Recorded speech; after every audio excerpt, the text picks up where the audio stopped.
Canal 5. Con vos tenemos mucho que ver.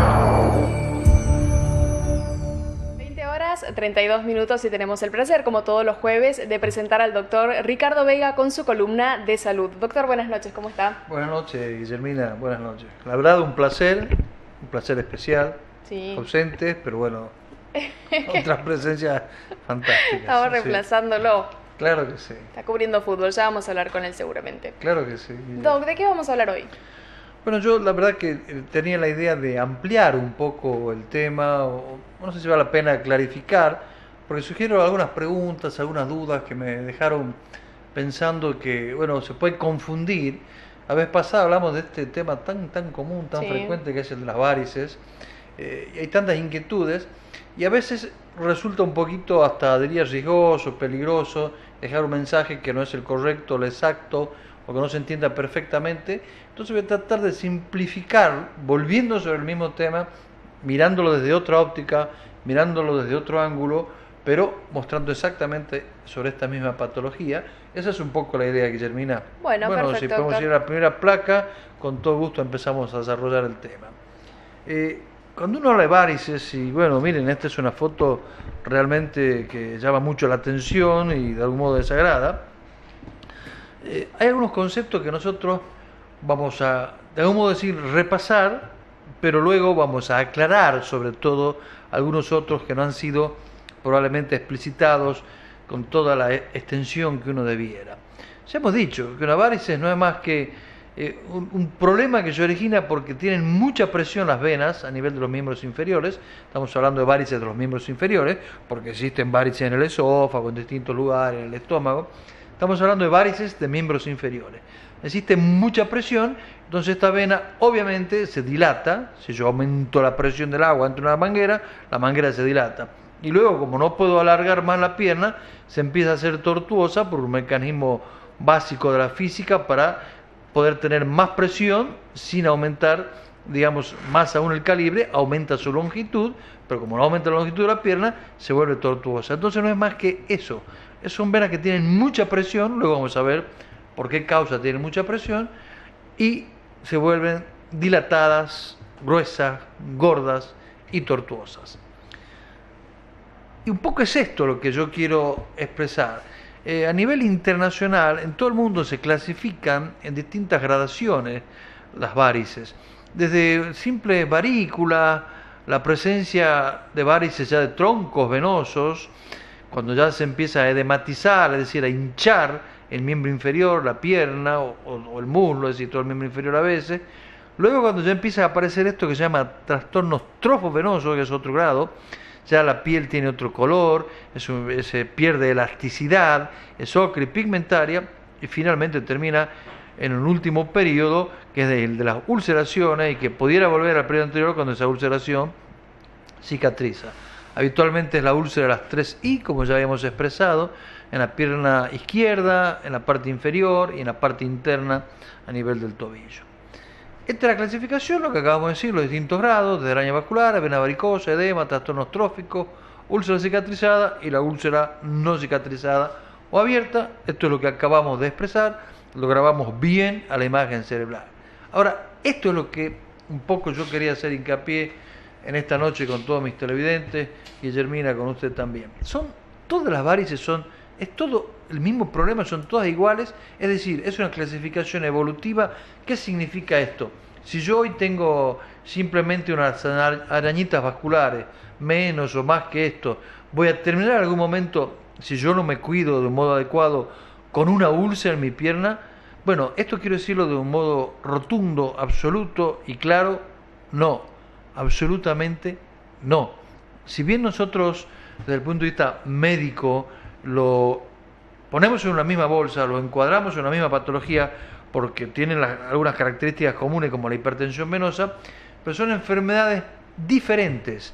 Y ahora voy a tratar de simplificar lo que, bueno, es toda una especialidad dentro de la medicina, pero cómo se lo enfoca, y son patologías que se tratan de modo diferente y no evoluciona un paciente que tiene un problema hacia la otra etapa. Fíjense ustedes, estas arañitas vasculares, esto es una gran amplificación, son clásicas, por ejemplo, en mujeres, en la cara externa del muslo, tienen mucho que ver con los aspectos hormonales, tienen básicamente que ver con eso, y no va a pasar nunca, pero nunca, en línea genérica, esta patología a otra etapa, y no tiene ninguna significancia. A veces se me duelen las piernas, no, si te duelen las piernas y tenés esto, es por otra causa. Habrá que buscarlo en la columna, problemas musculares, problemas de cualquier característica, pero esto es simplemente un problema estético. Esta ya es otra situación, es una situación absolutamente diferente. Aquí uno ve unas venas gordas, tortuosas, dilatadas. Esta ya es una insuficiencia de lo que se llaman las venas afenas, una de las venas importantes. Pero esto tampoco va a terminar, este tipo de paciente no va a terminar teniendo úlceras. No, esto es un problema un poquito más grande. El problema está generalmente allá arriba, en lo que se llama el callado de las afenas, donde termina esta vena, una vena profunda que es la femoral. Requiere otro tipo de tratamiento. De algún modo, digamos, es una gradación más importante en la patología, pero tampoco necesariamente una persona que tiene arañitas vasculares va a pasar a esto, porque son dos situaciones completamente diferentes.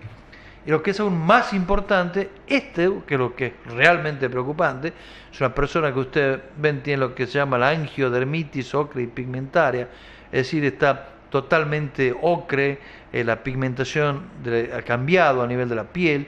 Si uno quisiera hacer una suerte de pellizco, vería que esto no ha perdido totalmente las fibras elásticas, no tiene elasticidad, está acartonada, se termina ulcerando. Esto lo termina al paciente realmente invalidando, porque necesita periodos de reposo prolongados, trae trastornos de todo tipo, punto de vista no solo social sino laboral. Bueno, pero esta es otra enfermedad diferente.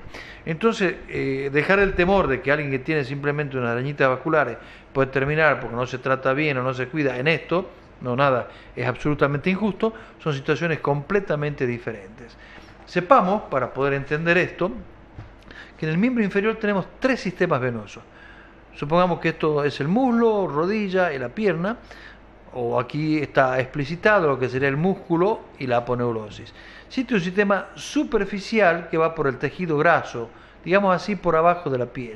Un sistema profundo que va profundo, como lo dice su nombre, en el plano muscular.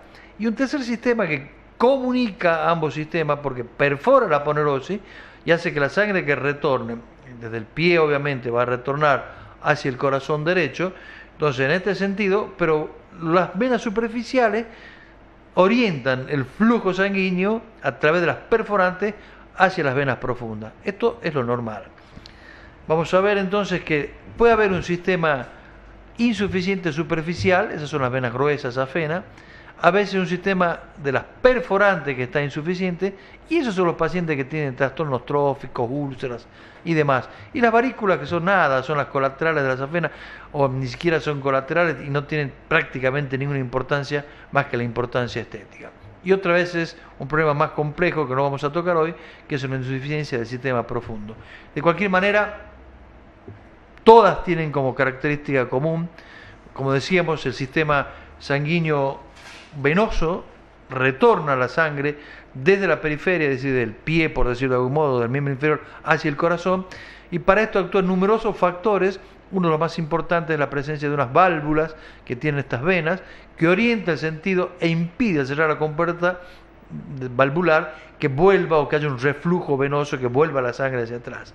Esto en condiciones normales. Obviamente, si la vena se dilata, esto ya no cierra en modo adecuado. Yo tengo hipertensión por cualquier motivo y se dilata la vena, hipertensión venosa me refiero, y entonces ya no trabaja y empieza el reflujo y empieza toda la patología, que será diferente según cuál sistema venoso, si es el superficial, el perforante o el profundo, el que está afectado.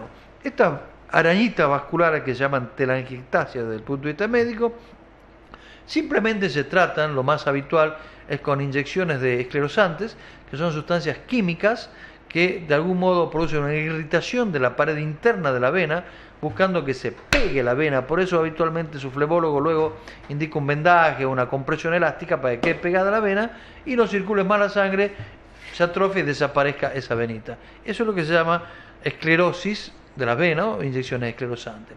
También se puede utilizar con un fundamento térmico, que la vena se pase exactamente lo mismo, el láser, en determinadas circunstancias. En estas venitas tan superficiales o telangiectasias, y vuelvo a repetir, no sigue más que una finalidad estética, porque funcionalmente no le afecta absolutamente en nada, pero nada, al paciente. Este paciente es distinto, este paciente requiere otro tratamiento y es otra patología varicosa. Es un paciente que tiene los troncos safenos, es decir, el sistema superficial está aquí afectado, una válvula que existe allá arriba, que se llama válvula ostial, donde termina la safena en el sistema profundo, está insuficiente.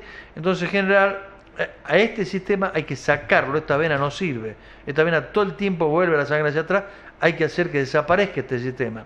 Y uno dice, bueno, pero nada, que si me sacan este sistema venoso, no, nada. Esto, primero, que no sirve para el retorno, porque no sirve, está trabajando mal. Y segundo, que en condiciones normales solamente 1/10 vuelve por ahí la sangre hacia el corazón, en las 9/10 vuelve por el sistema profundo. Esto que no sirve, hay que sacarlo. ¿Y cómo lo extirpo? Bueno, hoy en día existe esto, que es un aparato de radiofrecuencia, o también el láser. Son distintos catéteres que se colocan por punción y buscan como finalidad, va dentro de estos troncos venosos gruesos del sistema safeno, ya sea el aparato por radiofrecuencia o el láser, hacen lo mismo, estímulos térmicos con calor, es decir, la queman en forma programada a la vena y producen una atrofia de la vena porque se pega, se produce realmente una quemadura y la íntima de la vena se pega y luego queda un cordón duro que el cirujano sacará con microincisiones, porque si no, bueno, nada, el paciente se toca y eso le molesta, pero esto es, ven, la safena grande antes que te va a terminar en la femoral, y como con distintos catéteres por punción guiada con ecografía, uno la quema ya sea con radiofrecuencia o con láser, una ejemplificación de lo mismo, el catéter dentro de la vena, y que uno lo va guiándose con ecografía para dónde está colocado y hacer el disparo con la sensación térmica. Aquí tenemos, por ejemplo, un paciente con este sistema venoso dilatado, de los sistemas safenos, en la frente de la safena, y luego que se hizo el tratamiento con radiofrecuencia o con láser, se produce a la extirpación de la vena con microincisiones. Clásicamente, durante muchísimos años se lograba el mismo efecto, y se puede hacer todavía hoy, canulando con una incisión la vena en la parte inferior, a nivel premalleolar, por delante del tobillo, y en otro sector, que puede ser bajo la tobillo, o bajo la rodilla, perdón, o a nivel de la ingle, se coloca lo que se llama un flebo extractor, y se la saca de algún modo por una suerte de stripping o arrancamiento. Esto es mucho más torpe, más traumático, pero logra el mismo efecto finalmente, que es que la vena esa no esté más, no funcione más, logra exactamente el mismo efecto que lo que se hace hoy con radiofrecuencia o con láser. Y esta es la peor de las circunstancias que le puede tocar a un paciente, que es la presencia de los trastornos tróficos y venosos, y además todas las medidas generales que ya hemos hablado, que el reposo, que pierna en alto, que vendaje elástico, que medicación, etcétera. Aquí debe quedar claro que así como en el caso anterior el sistema superficial era el que estaba afectado, aquí el que está afectado es el sistema perforante. Hay una vena que ya dijimos que Leonardo da Vinci la pintaba en sus cuadros, y que es la vena de Leonardo, y que lleva una serie de perforantes que perforan la aponeurose y van hacia la vena tibial posterior, que es una vena profunda, y esas venas son las que están insuficientes.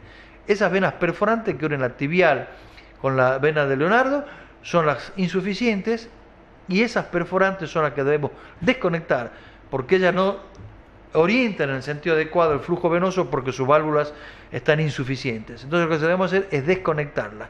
¿Cómo se desconecta? De distintas maneras. Antes, clásicamente, aquí está un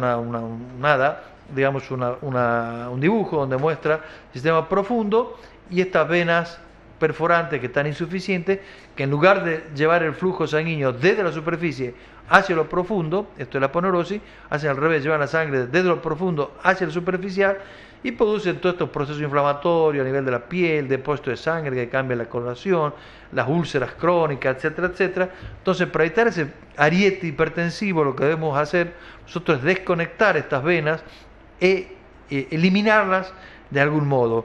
Clásicamente, hace muchos años, un señor Linton, un cirujano llamado Linton, y luego otro llamado Cocket, hacían incisiones, grandes incisiones, se abría la aponeurosis y se liga las venas, estas perforantes, para evitar esa comunicación que procede del ariete hipertensivo desde el profundo hacia el superficial, con el mantenimiento de la úlcera y de todos los trastornos trofos venosos. Hoy, Con el advenimiento de la mini invasión, se hacen 2 pequeñas incisiones, se colocan los trócares y uno se va por abajo de la aponeurosis y hace exactamente lo mismo, de ligar esas perforantes sin hacer esa gran incisión para poder desconectar este sistema que mantiene viva, por así decirlo, esa úlcera y todos esos trastornos trofovenosos. Nosotros mostramos aquí un video. Esta es una cirugía que justamente que realizamos la semana pasada, lo habíamos mostrado ya, lo repetimos, ahora quizás se entienda mejor. Entonces, este trócar, así se llama, o cánula, está introducido por abajo de la aponeurosis. Se hizo una pequeña incisión, se abrió la aponeurosis, que es el tejido que cubre al músculo, y el otro trócar, luego ahí está la aponeurosis, ya está haciéndose, se crea un espacio, ahí está el otro trócar introducido, esto es el músculo, y entonces ahí están las venas perforantes que perforan la aponeurosis y van desde el sistema profundo o tibial hacia las venas de Leonardo. Aquí se están usando unos dispositivos especiales, dispositivos ad hoc, en este caso se llama LigaSure, que también midiendo la impedancia de los tejidos produce la coagulación de ellos y se los puede seccionar con absoluta tranquilidad, de modo tal que lo que hacemos es desconectar este sistema perforante que es el insuficiente y el que mantiene, como decíamos, la úlcera, los trastornos tróficos y todo lo demás. Y esto no tiene nada que ver con una persona que tiene esas dilataciones venosas, esas simples varículas o telangiectasias o estrellitas, no tiene nada que ver con esto. Esta insuficiencia perforante generalmente se producen por antiguas trombosis venosas profundas, que a veces pasaron desapercibidas, es decir, un coágulo que se formó en el sistema profundo y después de mucho tiempo, 10, 15, 20 años, aparecen todos estos trastornos y el paciente nunca supo que tuvo un coágulo. Es muy importante, cualquier especialista sabe, desconectar aún las venas hasta abajo del tobillo, las perforantes, y estamos mostrando aquí que se llega perfectamente con esta metodología moderna a desconectar esto. Bueno, yo quería terminar siempre regalándoles alguna frase. Hoy lo hemos traído a un griego de casi 300, más de 300 años antes de Cristo, que ya Aristóteles, por otro lado, Guillermina, nuestra sociedad probablemente se rige hoy casi todos los conceptos por conceptos aristotélicos, y él ya en aquella época decía que el ignorante afirma y el sabio duda y reflexiona. Esto que yo les he expresado, de algún modo, es el conocimiento ultra sintetizado actual de la flebología moderna, pero seguramente habrá muchos territorios para ir investigando, para ir creciendo y para ir mejorando y darle mejores resultados a nuestros pacientes. Doctor, muchísimas gracias. Le juro que ha quedado más que claro ahora sí. Yo era de las que tenía dudas sobre este tema, así que ahora entendemos bien y se nos ha ido las preocupaciones también. Muchas gracias, Guillermina, muy amable. Lo esperamos el próximo jueves, doctor. Dios mediante, con mucho gusto. Muchas gracias. Canal 5. Con vos tenemos mucho que ver.